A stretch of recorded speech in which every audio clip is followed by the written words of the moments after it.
한 율법사가 주님 앞에 나와 물었습니다.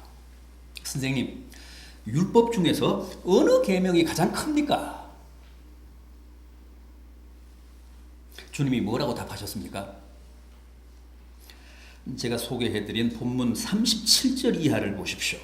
예수께서 이르시되 내 마음을 다하고 목숨을 다하고 뜻을 다하여 주 너의 하나님을 사랑하라 하셨으니 이것이 크고 첫째 되는 계명이요 둘째도 그와 같으니 내 이웃을 내 자신같이 사랑하라 하셨으니 이 두 계명이 온 율법과 선지자의 강령이다.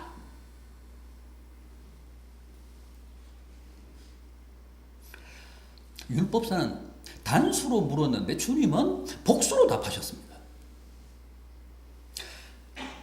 율법사는 수많은 율법 가운데서 가장 큰 계명 하나를 물었는데 주님은 두 개의 계명을 말씀하시면서 그 두 개가 다 똑같이 가장 큰 계명이라고 하셨습니다. 주님이 여기서 첫째 되는 계명, 둘째 되는 계명이라고 하신 것은 첫 번째로 큰 계명, 두 번째로 큰 계명이라는 뜻이 아닙니다. 39절을 보십시오. 둘째도 그와 같으니. 둘째도 그와 같다고 하신 것은 첫째와 둘째가 무게나 그 비중에 있어서 아무런 차이가 없는 똑같은 큰 계명이라는 뜻입니다.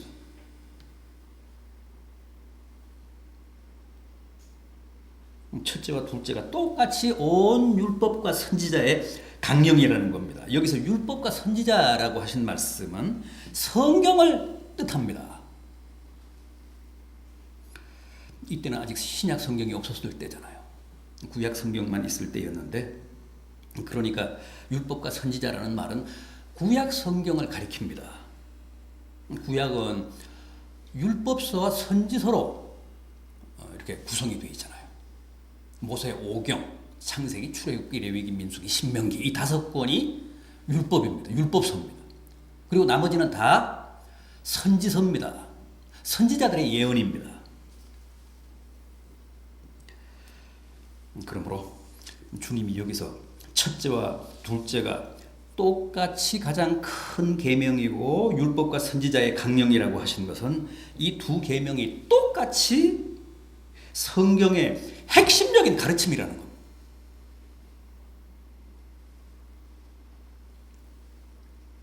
성경의 에티스입니다.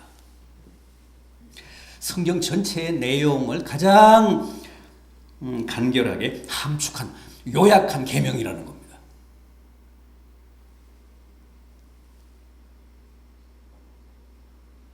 자, 그렇다면 주님이 여기서 둘 다 똑같이 가장 큰 계명이라고 말씀하신 그 첫째와 둘째 계명 뭡니까? 내 마음을 다하고 목숨을 다하고 뜻을 다하여 주 너의 하나님을 사랑하라 하셨으니 이것이 크고 첫째 되는 계명이요 둘째도 그와 같으니 내 이웃을 내 자신같이 사랑하라. 하나님 사랑과 사람 사랑입니다. 이 두 계명이 똑같이 모든 율법 가운데서 가장 큰 계명일 뿐만 아니라 제일 중요한 계명이라고 하십니다.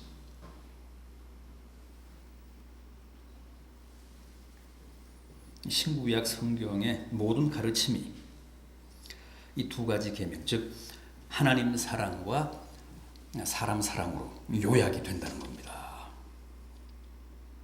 그렇습니다. 기독교 신앙이란 하나님 사랑이라고 하는 종적인 계명과 사람 사랑이라고 하는 횡적인 계명이 교차될 때 비로소 성립이 됩니다. 십자가가 기독교 신앙의 영원한 상징 아닙니까? 심볼 아닙니까? 십자가. 그런데 십자가는 종대만으로는 안 됩니다. 횡대가 있어야 합니다.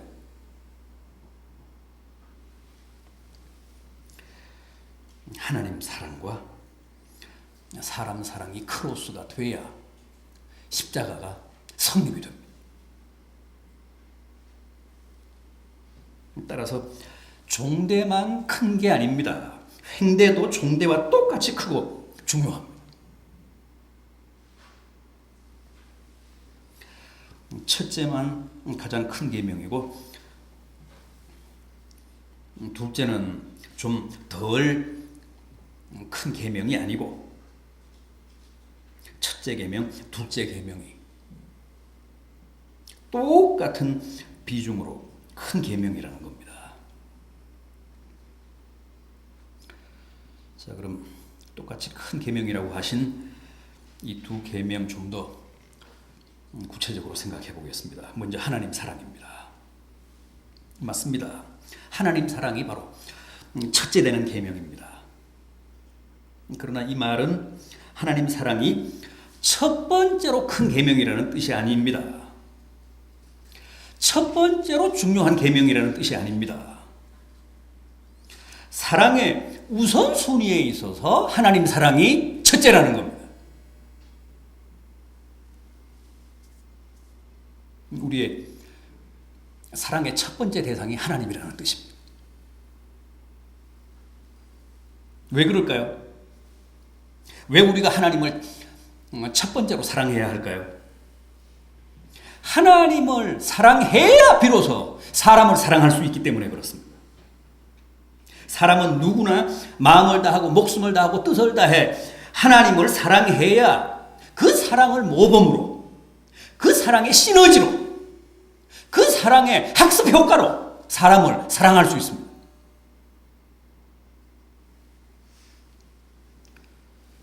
그래서 하나님 사랑이 첫 번째입니다. 누구나 하나님을 사랑해야 사람도 사랑할 수 있습니다. 하나님도 사랑하지 않으면서 사람을 사랑할 수 있다는 말은 거짓말입니다. 허풍입니다.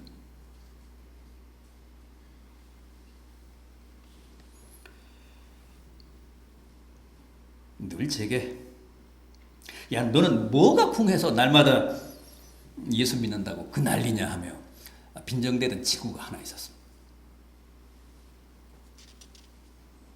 자기는 무신론자고 이 시대의 마지막 휴머니스트라고 늘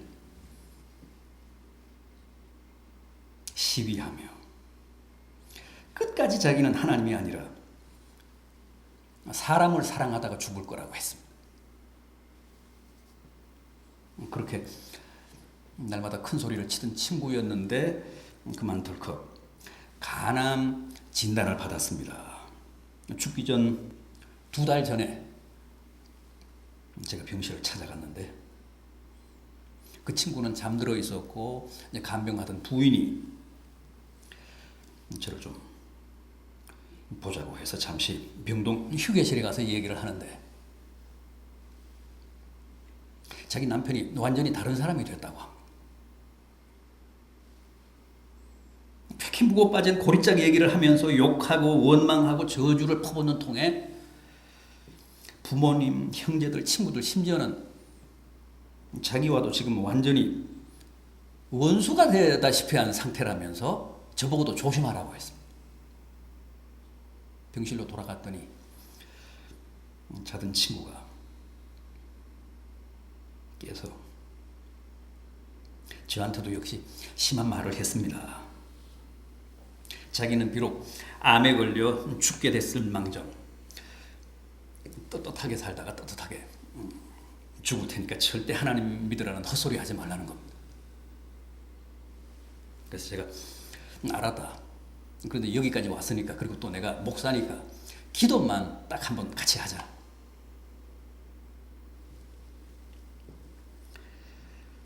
저보고 당장 꺼지라며 욕을 하고 그냥 떳떳하게 죽게 내버려 두라는 거. 그래서 제가 그래 너 잘났다. 그렇게 떳떳하게 죽어라. 떳떳하게 지옥 가서 떳떳하게 영원 무궁토록 욕 좀 봐라. 그리고 돌아 나오는데 휴지곽을, 티슈곽을 제게 던지는 거 있죠. 제가 그걸 맞고 아파서 운 게 아니라, 아파서 눈물을 흘린 게 아니라 너무 불쌍해서, 너무 딱해서 울고 나왔습니다.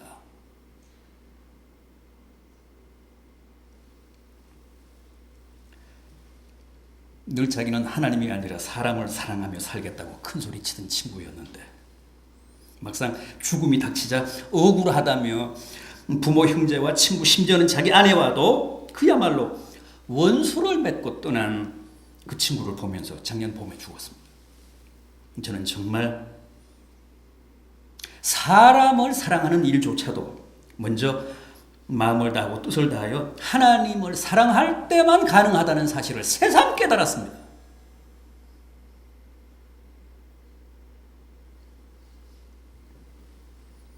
여러분, 진정한 행복이란 가을 비 오는 날 사랑하는 사람과 함께 커피를 마시며 클래식 음악을 듣는 게 아닙니다. 날씨 좋은 어느 가을날 가족들과 함께 야외로 단풍놀이 가서 무슨 삼겹살 구워 먹는 게 행복이 아닙니다. 하나님과의 관계를 바르게 가져가야 합니다.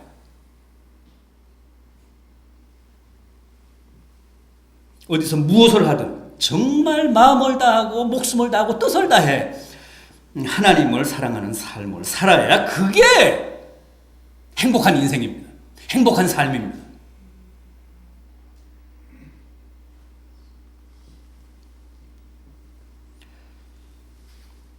그래서 주님이 가장 큰 계명, 첫째 가는 계명이 바로 하나님 사랑이라고 하신 겁니다. 여러분, 찬송가 1장이 뭡니까?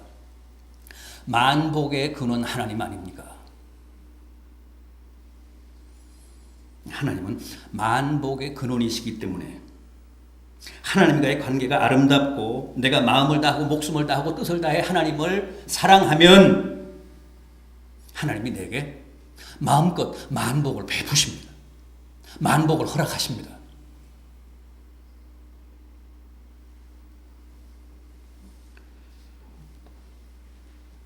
그래서 나로 하여금 정말 행복한 인생이 되게 하십니다. 누구보다도 먼저 하나님을 사랑하십시오. 사람보다 먼저 하나님을 사랑하십시오. 그게 정답입니다. 그게 내 행복의 절대적인 비결입니다. 다음은 사람 사랑입니다. 둘째도 그와 같으니 내 이웃을 내 자신과 같이 사랑하라. 여기서 중요한 건 뭡니까? 첫 번째로 하나님을 사랑해야 두 번째로 사람을 제대로 사랑할 수 있듯이 사람을 사랑하는 일도 먼저 자기 자신을 사랑해야 이웃을 사랑할 수 있다는 겁니다.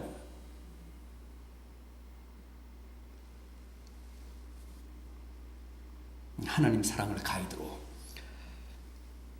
사람을 사랑하듯이 자기 사랑을 모범으로 자기 사랑을 기준으로 삼아야 비로소 이웃 사랑이 현실적으로 가능하다는 겁니다.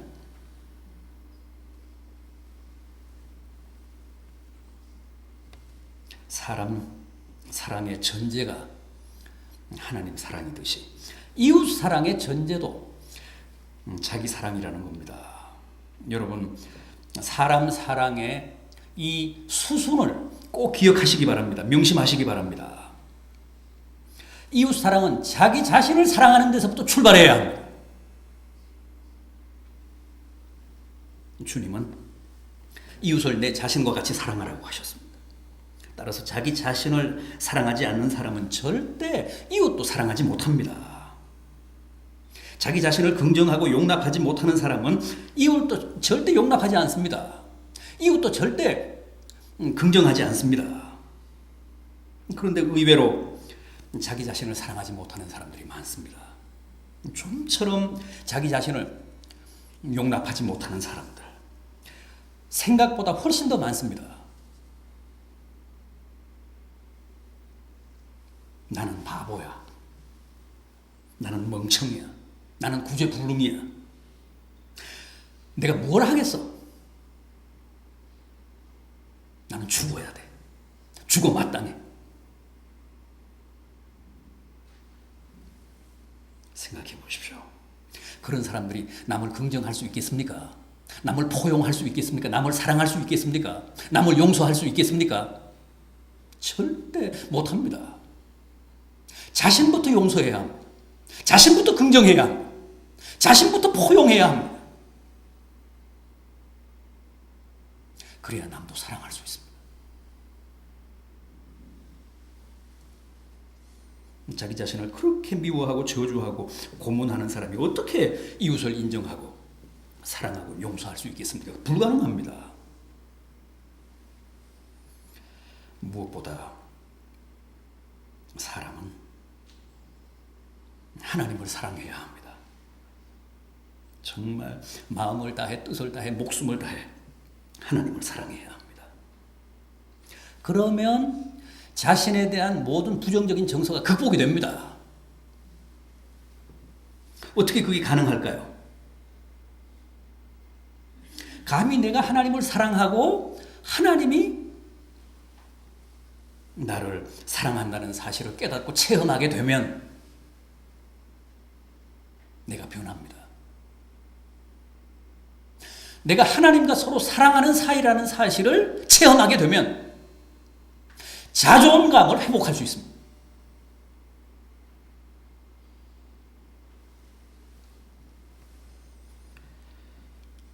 무엇보다도 먼저 자학하지 않게 됩니다. 함부로 자신을 미워하지 않게 됩니다. 마침내는 자신을 긍정하고 용서하고 사랑하게 됩니다. 내가 뭔데 하나님이 나를 사랑해. 내가 얼마나 악랄하게 살아왔는데 얼마나 못되게 굴었는데 하나님이 내 허물과 죄를 용서해. 그 사실을 깨달으면 감격이 옵니다. 나도 내 자신에 대해 좀 더 관대하고 너그러워집니다. 하나님이 용서했는데, 하나님이 받아주셨는데, 하나님이 나를 사랑하신다는데 내가 왜 내 자신을 저주하고 미워하고 학대하는가? 그렇게 회개하게 됩니다.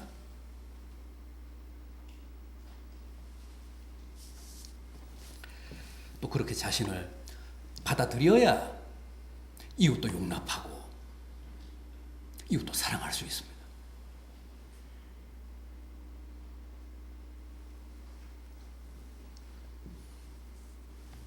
내가 내 자신을 미워하면 이웃도 미워할 수밖에 없고, 내가 내 자신을 저주하면 이웃도 평생 저주하며 살 수밖에 없습니다. 내가 내 자신을 따뜻하게 안아줘야 합니다. 그래 이웃도 안아줄 수 있습니다. 내가 내 자신에 대해 좀 더 너그러워야 합니다. 그래야 이웃에 대해서도 내가 관대할 수 있습니다. 정말 요즘은 조심해야 합니다. 사람들이 요만큼도 용서를 안 하잖아요.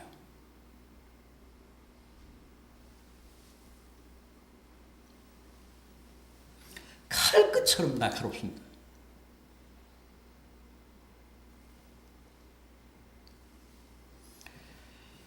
내가 내 자신에 대해 너무 자주 화를 내면 이웃을 대할 때도 똑같아집니다.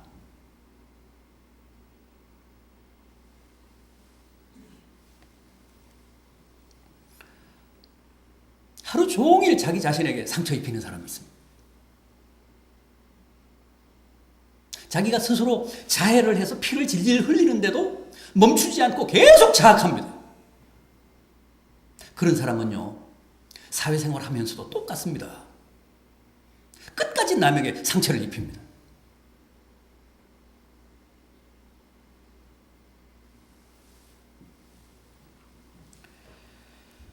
주님이 일러주신 대로 먼저 하나님을 깊이 사랑하십시오. 정말 목숨 걸고 사랑하십시오. 그래야 사람도 사랑할 수 있습니다.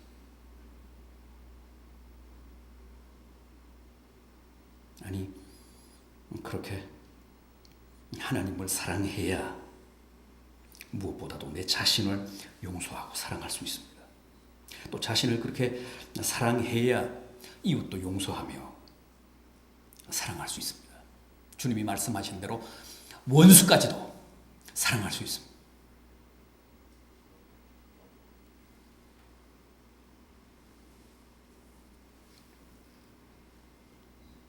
우리 사회 자살자 수가 줄지 않고 있잖아요. 벌써 10년이 넘도록 OECD 회원국 중에 1위를 고수하고 있습니다.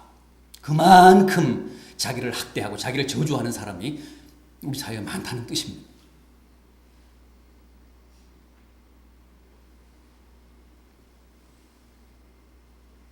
여러분, 하나님 사랑과 사람 사랑이 똑같은 무게, 똑같은 비중의 가장 큰 계명입니다. 이 둘은 똑같이 가장 중요한 개념이고 신구약 성경의 으뜸가는 가르침입니다.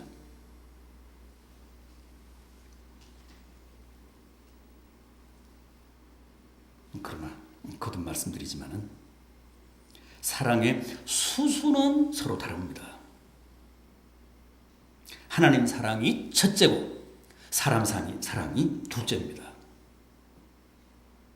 첫째가 자신을 사랑하는 것이고 둘째가 이웃을 사랑하는 것입니다.